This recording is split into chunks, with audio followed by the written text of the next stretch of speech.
This is Desm 101. Thanks for tuning in. Today I wanted to take a look at Alien Storm.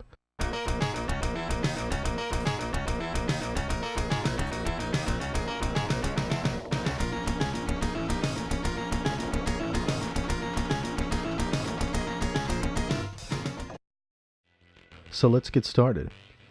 In 1990, Sega released Alien Storm into arcades, a 3-player or 2-player beat-em-up game that plays similar to Golden Axe with a science fiction theme.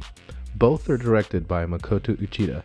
It features a team of alien busters who must fight their way through 8 stages of urban battlegrounds and an alien spaceship to defeat hostile alien invading force. The alien theme was popular at the time and can be seen in another early Sega title, Alien Syndrome, in the arcades. This game has a distinctly more comedic feeling, from the bizarre aliens disguised as humans to the opening where our heroes are seen sign on their food truck. Makes you wonder what they put in those alien hot dogs. It has a lot of personality, the music is funky and upbeat, and you have the quirky one-liners that the characters say. You're going, dude. I remember seeing the game at a few arcades at the time and it was fun, but never quite as popular as games like Golden Axe or Double Dragon. There was both the 2-player and 3-player versions at different arcades, and the versions of the game was slightly different between them. The character colors are switched, and some of the stages are changed as far as their order. Now, Sega was known for some pretty heavy-hitting games at the time, and this one had 2 types of special stages to break up the action and give the game some depth. Following year, Sega ported the game to their Genesis console, and it's quite a faithful port. Right away, the graphics look very close in their presentation and it plays spot on. You start off in a different level than the arcade version, but the combat controls all work the same. Each character has a couple weapons, their main attack, Gordon with an electric attack, Carla a flamethrower, and Scooter has a laser whip. Certain attacks show the characters have different weapons, like a handgun during a combo attack when the enemy is down, but you're never able to use the additional weapons in any other situation, meaning they're specific to that context. In the running levels, you have a normal shot attack like a shoot-'em-up game.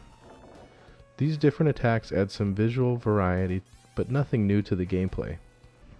Instead of a jump button, there is now a dodge move that you can use to lunge at enemies.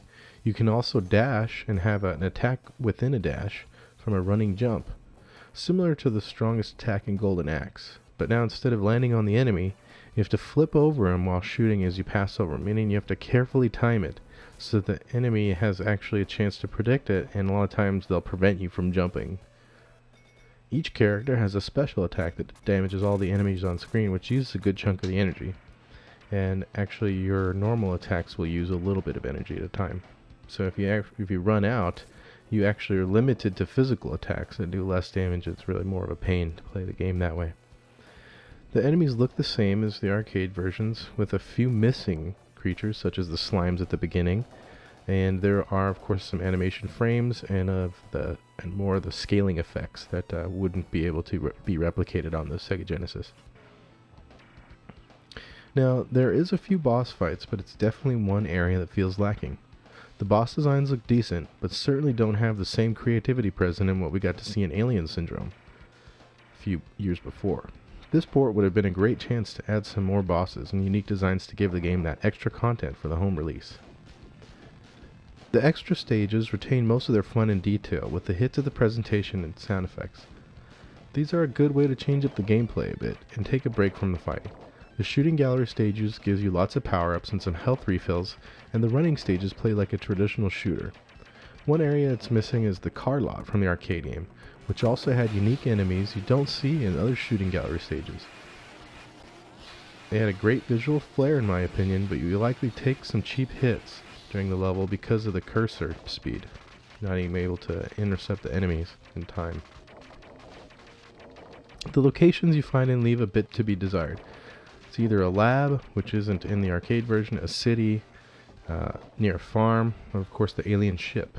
There's nothing wrong with these, but the variety of them feel lacking, especially compared to the stages in Golden Axe, where you get that traveling on the back of a huge animal, such as a bird or turtle.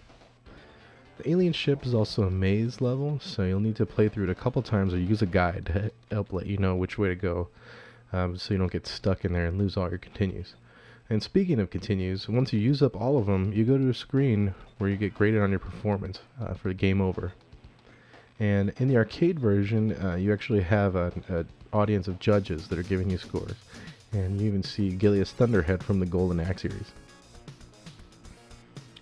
So, what do I think of the game? Well, as a big fan of Sega's work at the time, I think the game has aged quite well. And is a fun two-player beat-em up on the Sega Genesis.